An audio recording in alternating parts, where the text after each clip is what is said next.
23절 말씀입니다. 사도행전 2장 1절부터 13절 말씀입니다. 오순절 날이 이미 이름에 그들이 다 같이 한 곳에 모였더니 호련히 하늘로부터 급하고 강한 바람 같은 소리가 있어 그들이 앉은 온 집에 가득하며 마치 불의 혀처럼 갈라지는 것들이 그들에게 보여 각 사람 위에 하나씩 임하여 있더니 그들이 다 성령의 충만함을 받고 성령이 말하게 하심을 따라 다른 언어들로 말하기를 시작하니라. 그때 경건한 유대인들이 천하 각국으로부터 와서 예루살렘에 머물러 있더니 이 소리가 남에 큰 무리가 모여 각각 자기의 방언으로 제자들이 말하는 것을 듣고 소동하여 다 놀라 신기하게 여겨 이르되 보라 이 말하는 사람들이 다 갈릴리 사람이 아니냐. 우리가 우리 각 사람이 난 곳 방언으로 듣게 되는 것이 어찌 됨이냐.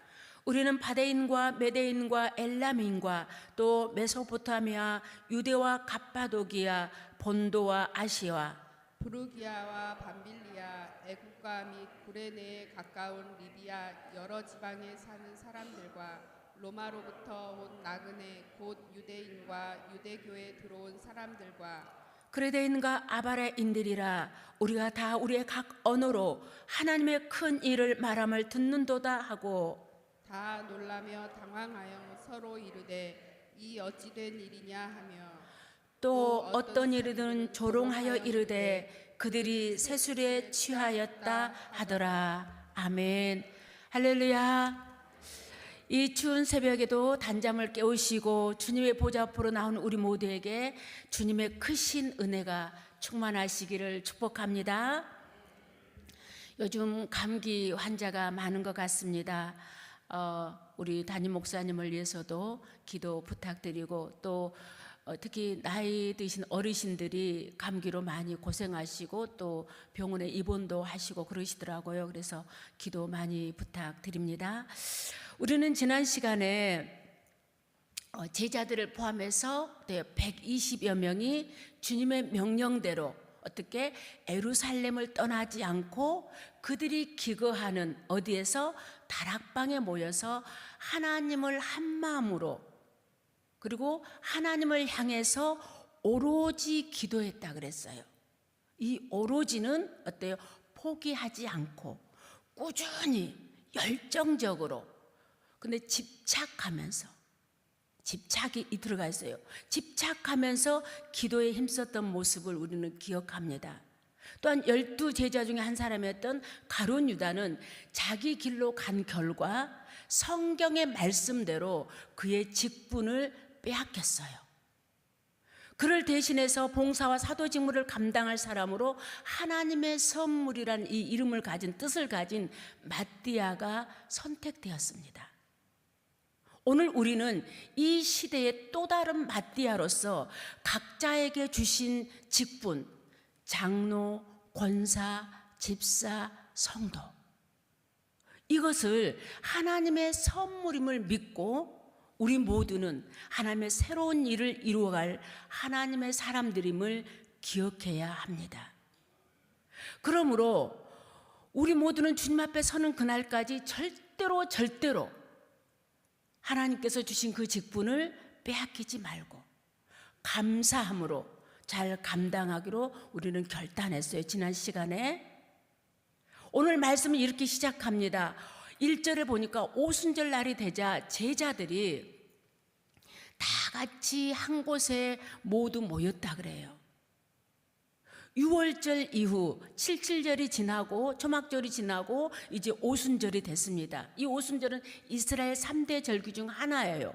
6월절, 초막절, 오순절. 그런데 2절에 보니까 초자연적인 현상이 일어나고 있어요.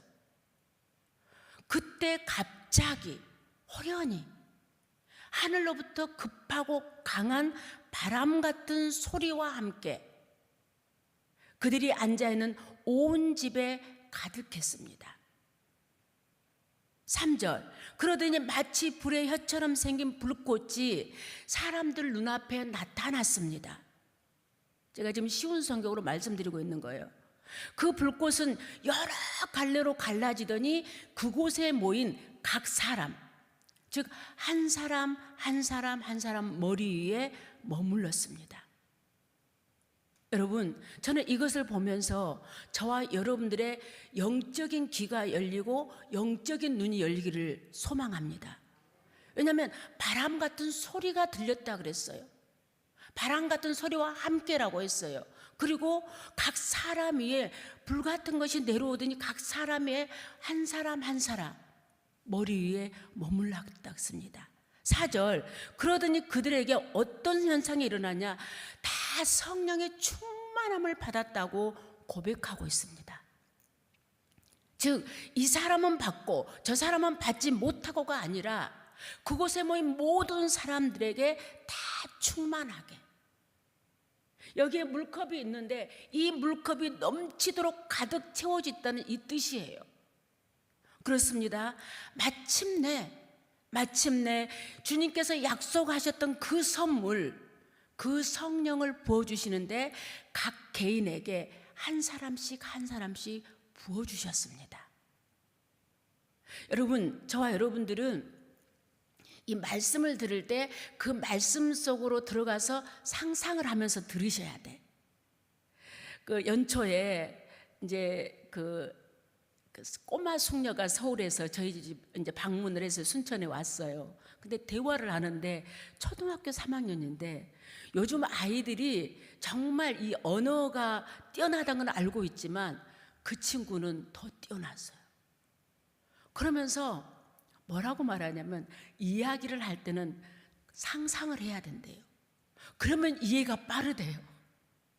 여러분, 저와 여러분들도 이거예요. 하나님의 말씀을 들을 때 저 말씀은 이렇고 이게 아니라 그 말씀 속에서 상상을 할 때 더 은혜가 된 줄로 믿습니다. 그 친구가 그러는 거예요. 대화를 할 때는 상상을 하면 이해가 더 빠르대요. 저는 이 성령 임하는 장면을 상상하면서 우리 하나님은 참 친절하시다, 인격적인 하나님, 배려가 많으신 하나님. 그분은 우리 인간을 창조하실 때도 공장에서 생산하듯이 만들지 않으셨잖아요. 사랑으로 인격적으로 창조하시더니 성령님도 그렇게 보내주셨습니다.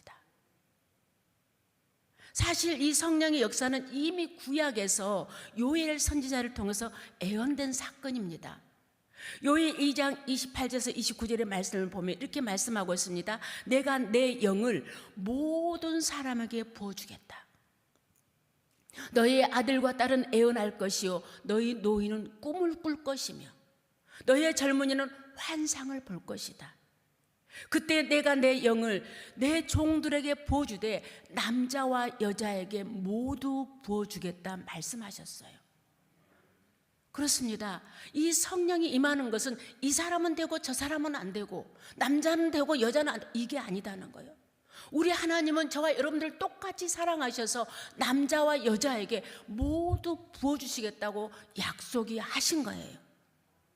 그렇습니다. 이 성령 임재 사건은 구약에서 이미 예언된 말씀이 성취된 거예요.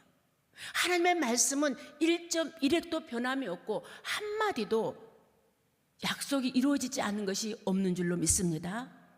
그러니 그 성령의 임재는 마가 다락뿐만 아니라 지금도 여전히 계속 우리 가운데 동일하게 일어나고 있음을 믿으시기 바랍니다. 그렇다고 한다면 우리 7만원 공동체, 우리 7만원 교회 모든 성도인들 한 사람 한 사람이 성령 충만하게 받기를 소망하며 축복합니다. 그 다음은 어떤 현상이 일어났을까요? 4절 하반절에 보니까 성령이 말하게 하심을 따라 다른 언어들로 말하기를 시작했다 그랬어요. 그때에 5절에 보니까 경건한 유대인들을 포함해서 이방인들, 각 나라에서 와서 예루살렘에 머물러 있었다고 성경은 기록하고 있습니다. 제가 한번 다 세어봤어요. 제가 세어본 결과는 한 16개 국 정도 돼요.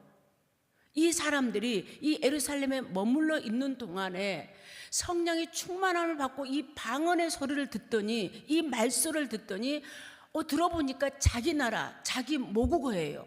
자기 나라의 언어를 말을 듣고 소동을 했다 그랬어. 이 말하면 깜짝 놀랐다는 거예요. 그러면서 7절 보니까 그들은 신기하게 여기면서 이 말하는 사람들이 다 갈릴리 사람들 아니야? 이거예요. 그런데 그들이 표현한 여기서 갈릴리 사람의 이 의미는 출신에 대한, 그 사람은 갈릴리 사람이지, 우리는 순천 사람이지, 이 의미도 있겠지만 현실적으로는 그들이 봤을 때 이해할 수 없는 상황을 말하는 거예요. 왜냐하면 저 갈릴리 시골 지방 사람들이 불과한 사람들이 어떻게 각 나라, 예를 들어서 영어를 해? 스페인어를 해? 이거잖아요. 근데 그 말을 유창하게 말을 하니까 그들이 볼 때는 낯설어요. 저게 뭐지? 그러니까 그들은 이 문화적인 편견을 하고 있는 거예요. 아니, 더 솔직하게 말하면 그들을 무시하고 있는 거예요. 지방 사람이, 시골 사람이 분명히 저 사람들은 배우지 못했는데 어떻게 우리나라 말을 하지? 이거예요. 여러분, 원래 인간의 언어는 하나였습니다.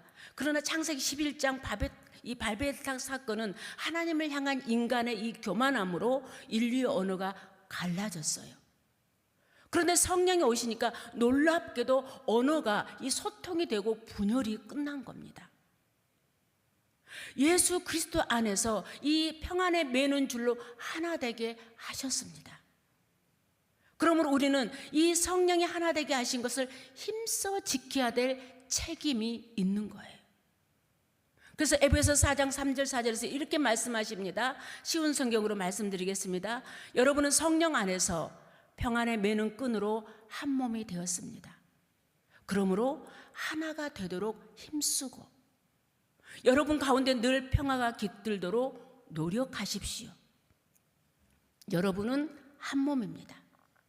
여러분은 같은 성령을 받았고 한 소망을 가지고 있습니다라고 말씀하고 있습니다. 할렐루야. 그렇습니다. 성도들은 서로 남이 아니라는 거예요.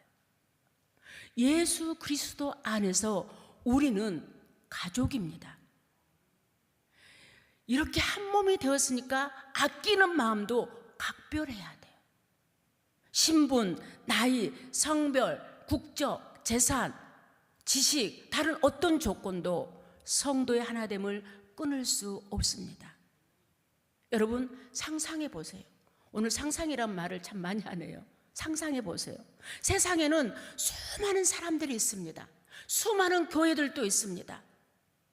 그런데 예수 그리스도의 사랑의 은혜가 아니면 우리가 어떻게 이 자리에서 만날 수 있냐는 거죠. 그런데 그 수많은 사람들 중에, 수많은 교회들 중에 그 중에 그대들을 만나. 꼭 유행가 가사 같아. 같은 마음으로 같은 곳을 바라보며 함께 꿈을 꾸며 같은 교회를 섬기는 이 쉴만한 교회 지체들이 되었습니다. 이것을 생각만 해도 우리 성도 한 사람 한 분 한 분이 얼마나 소중하고 귀하고 사랑스러운지 모른다는 거예요. 그러므로 우리는 더욱 힘써서 하나됨을 지켜야 돼요. 서로 사랑하고 서로 배려하고 더 소중히 여기는 우리 모두가 되시기를 간절히 소망합니다. 성령의 충만함은 막 진동을 하고 요란스럽고 아닙니다. 조용한 가운데 하나됨을 지켜야 되는 거예요. 마지막으로 우리는 성령의 역사를 믿어야 합니다. 성령 역사를 목격한 무리들은 이 반응이 둘로 나누어져요. 11절 보니까 각 나라의 언어로 하나님의 큰 일을 말함을 듣는도다. 하나님의 큰 일이란 어떤 내용이었을까요? 예수 그리스도의 십자가의 죽음, 부활 승천, 그리고 앞으로 해야 할 일, 땅끝까지 복음을 전하는 사명입니다. 그러니까 이 성령의 역사, 이 성령의 임재하는 것을 보고 우리가 방언을 하는 거 보고 이 둘로 반응이 나눠져요. 여러분, 그러면서 그들이 뭐라고 합니까? 세술에 취했다 그래요. 그러니까 한 사람은 정말 놀랍게 하나님의 큰 일을 말하는도다 이렇게 말하는데, 반면에 또 다른 사람은 저 사람들 제자들이 세술에 취했다, 이 성령의 역사를 조롱하는 겁니다. 여러분, 술 취한 사람을 볼 때 혀가 꼬이잖아요. 그랬단 말이지 막 이러잖아요. 술에 취하셔도 혀가 꼬부라져요. 이렇듯 방언을 하면은 그동안 사용하지 않은 언어를 쓰니까 혀가 꼬여요. 지금은 이제 그런 일 없지만 정말 저는 그 여의도 순복음에서 이제 그 신앙생활을 했어요. 처음에 청년 때에. 그러면 그 오순절 쪽에서는 이 사람이 성령을 받았냐 안 받았냐, 지금은 그렇게 많이 그러진 않아요. 그 증거가 뭐냐? 방언을 하냐 안 하냐에 이거 기준이었어요. 그런데 여러분, 방언을 하면 내가 그동안 쓰지 않았던 언어를 하니까 어째 혀가 꼬이잖아요. 그래서 심지어 한 80년대 그때는 이 부흥사님들이 다니면서, 부흥 강사 목사님들 다니면서 너 성령 해 안 해 막 이렇게 말을 이렇게 막 하셨잖아요. 그래서 성령 아직 그 방언 못한 친구 사람들 앞으로 나와 이랬고 따라해. 그 성령을 받으라고 막 이렇게 하셨잖아요. 여러분들은 아직 그런 경험이 없으신가 봅니다만은, 하여튼 이 방언을 하면 혀가 꼬여요. 방언을 받기를 축복합니다. 이것은 이단이 아니라 성경에서 말씀하고 있어요. 성령의 역사는 오늘도 동일하게 이루어진 줄로 믿습니다. 그러니까 그들이 조롱을 하면서 뭐라고 하냐면, 저 사람들 세술에 취했다, 저 제정신이 아니야, 이거예요. 제정신이 아니다는 거예요. 맞습니다. 저와 여러분들은 이 추운 새벽에 잠을 깨워서 이곳에 모였다는 것은 예수라는 세술에 취한 사람들이에요. 그렇지 않고는 이 자리에 올 수도 없고 이곳에 앉아 있을 수도 없어요. 이 추운 새벽에 일어나서 밖으로 나오고 싶지도 않아요. 그러나 이 성령이라는 세술에 취했기 때문에 이 자리에 나온 줄로 믿습니다. 이 성령이라는 세술에 취해서 그 힘으로 우리는 감사하면서 그리고 기쁨으로 이 자리에 앉아 있는 거예요. 오늘은 어떤 은혜를 주실까? 오늘은 어떤 말씀을 붙잡고 내가 이 세상을 살아가야 되나? 이러한 사모함으로 이 자리에 온 줄로 믿습니다. 그러니 세상 사람들 눈에는 우리가 제정신이 아닌 거예요. 제정신이 아닌 세술에 취한 사람들이에요. 아니, 더 말하면 예수에 미친 사람들인 거예요. 성령의 은혜의 맛을 모르면 조롱할 수밖에 없습니다. 그러니 성령의 역사를 눈앞에서 보고도 듣고도 거부하는 거예요. 믿지 않는 거예요. 우리가 기억해야 될 것은 이 성령의 역사를 우리는 짧은 지식으로 제한시키면 안 돼요. 하나님이 하시는 무궁무진한 이 역사를 우리의 좁은 이성으로 판단하면 안 됩니다. 반면에 자기가 받은 성령의 체험이 전부인 것처럼 영적 교만으로 다른 사람의 성령을 업신여기서도 안 돼요. 다름을 인정해야 됩니다. 우리는 이 성령이라는 이 은혜, 이 역사를 내 틀 안에, 내 고정관념 틀 안에 가둬두면 안 됩니다. 구원자 되신 예수 그리스도를 믿는 우리는 이 성령의 역사를 믿고 받아들일 때 하나님의 더 큰 일에 동참하게 될 줄로 믿습니다. 말씀을 마무리하겠습니다. 사랑하는 여러분, 우리 모두에게 성령의 충만하게 임하시기를 간절히 바랍니다.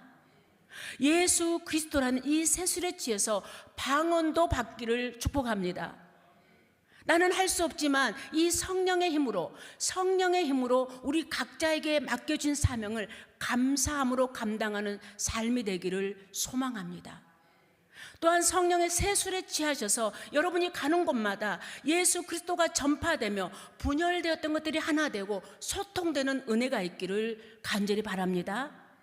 여러분들을 인해서 화평하며 사랑이 넘치며 부흥되고 치유되는 복의 통로가 되기를 주님의 이름으로 축복합니다.